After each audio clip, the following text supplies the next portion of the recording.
युवा जागृति ही राष्ट्र जागृति का आधार है। इसी संकल्प के साथ शनिवार को गायत्री धाम शिवाला भवन कायमगंज में अखिल विश्व गायत्री परिवार के तत्वाधान में जिला स्तरीय युवा चेतना कार्यशाला का आयोजन किया गया। कार्यक्रम में जिले के विभिन्न क्षेत्रों से युवाओं, सामाजिक कार्यकर्ताओं एवं गायत्री परिवार के पदाधिकारियों ने भाग लिया। पूर्व आयोजन का उद्देश्य युवाओं में संस्कार, चरित्र निर्माण, राष्ट्रभक्ति, सामाजिक उत्तरदायित्व तथा भारतीय संस्कृति के प्रति जागरूकता पैदा करना रहा। कार्यक्रम का शुभारंभ दीप प्रज्वलन एवं गायत्री मंत्र के साथ हुआ। इसके बाद अतिथियों का स्वागत किया गया। मुख्य अतिथि डॉक्टर मिथिलेश अग्रवाल ने अपने संबोधन में कहा कि आज देश के ऐसे युवाओं की आवश्यकता है जो केवल अपने भविष्य के लिए नहीं बल्कि समाज और राष्ट्र के लिए भी सोचे। उन्होंने कहा कि नैतिक मूल्य और भारतीय संस्कृति को अपनाकर सशक्त भारत का निर्माण संभव है। मुख्य वक्ता संतोष देवांगन शांतिकुंज हरिद्वार ने युवाओं को संबोधित करते हुए कहा कि वर्तमान समय में नशा, मोबाइल की लत, सोशल मीडिया का दुरुपयोग और पाश्चात्य संस्कृति का अंधानुकरण युवाओं के सामने सबसे बड़ी चुनौती बनकर उभर रहा है। यदि युवा अपनी ऊर्जा को सकारात्मक दिशा में लगाएं तो भारत पुनः विश्व गुरु बनने की दिशा में तेजी से आगे बढ़ सकता है। उन्होंने युवाओं से आत्म अनुशासन, सेवा, संस्कार और राष्ट्र हित को जीवन का लक्ष्य बनाने का आह्वान किया। कार्यक्रम में जिला समन्वयक सुरेंद्र कुमार गुप्ता, जिला युवा समन्वयक हरिओम श्रीवास्तव, गोविंद सहाय, सुरेंद्र कुमार गुप्ता, हरिओम श्रीवास्तव, मधुबाला गंगवार, सुधीर गुप्ता, लखपति सक्सेना सहित अनेक पदाधिकारियों एवं कार्यकर्ताओं ने विचार व्यक्त किए।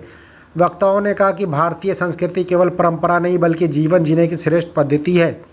युवाओं को अपने परिवार, समाज और राष्ट्र के प्रति कर्तव्यों का निर्वहन करते हुए सकारात्मक परिवर्तन का माध्यम बनना चाहिए। कार्यक्रम में चरित्र निर्माण, व्यक्तित्व विकास, पारिवारिक मूल्यों, सामाजिक समरसता, पर्यावरण संरक्षण और सेवा कार्यों में युवाओं की सक्रिय भागीदारी पर भी विस्तार से चर्चा हुई। उपस्थित युवाओं ने समाज में फैली कुरीतियों के खिलाफ जागरूकता फैलाने तथा राष्ट्रहित कार्यों में बढ़ चढ़कर भाग लेने का संकल्प लिया। कार्यक्रम का समापन शांति पाठ एवं प्रसाद वितरण के साथ हुआ। आयोजकों ने कहा कि आने वाले समय में जिले के विभिन्न क्षेत्रों में युवा चेतना अभियान चलाकर अधिक से अधिक युवाओं को जोड़ने का प्रयास किया जाएगा। यदि देश का संस्कारवान, अनुशासित और जागरूक होगा तभी समाज सुरक्षित, परिवार मजबूत और राष्ट्र समृद्ध बनेगा। युवा केवल भविष्य नहीं वर्तमान की सबसे बड़ी शक्ति भी है। फिलहाल आप देख रहे हैं तस्वीर न्यूज़। तस्वीर न्यूज़ चैनल को सब्सक्राइब करना ना भूलें और ख़बर को ज़्यादा से ज़्यादा शेयर करें और कमेंट कर बताएं कि आपको हमारी खबर कैसी लगी। मैडम, सबसे पहले आपका तस्वीर न्यूज़ पर स्वागत है। ये आज जो प्रोग्राम हुआ है इसका मुख्य उद्देश्य क्या था? देखिए, इसका मुख्य उद्देश्य युवाओं को संस्कारित करना है और उनको देश की मुख्य धारा से जोड़ना है।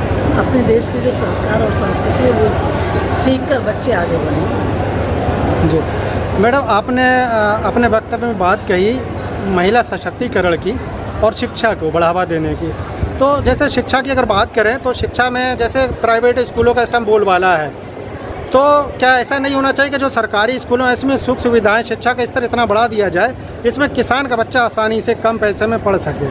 आपकी क्या राय है इस बारे में? देखिए, मेरी राय है इसमें कोई बुराई नहीं है। और अभी जो गवर्नमेंट ने राइट टू एजुकेशन किया है, 25% बच्चे गरीबों के पढ़ रहे हैं स्कूलों में, वो भी एक अच्छा ऑप्शन है और बराबर का मौका मिल रहा है। लेकिन क्या है कि सरकारी स्कूलों से लोगों का मोह भंग हो चुका है। हालांकि योगी जी ने बहुत काम किया है, स्कूलों में काफ़ी सुधार हुआ है, लेकिन अभी इसके अंदर पढ़ने में लोगों को टाइम लगेगा। जब लोग प्रूव कर देंगे कि टीचर अच्छे से पढ़ा रहे हैं, अभी टीचर ध्यान कम दे रहे हैं सरकारी स्कूलों में, जिस दिन वो देने लगेंगे और जिस दिन उनके खुद के बच्चे उस स्कूल में पढ़ेंगे तो लोगों को एग्जाम्पल क्रिएट होगा।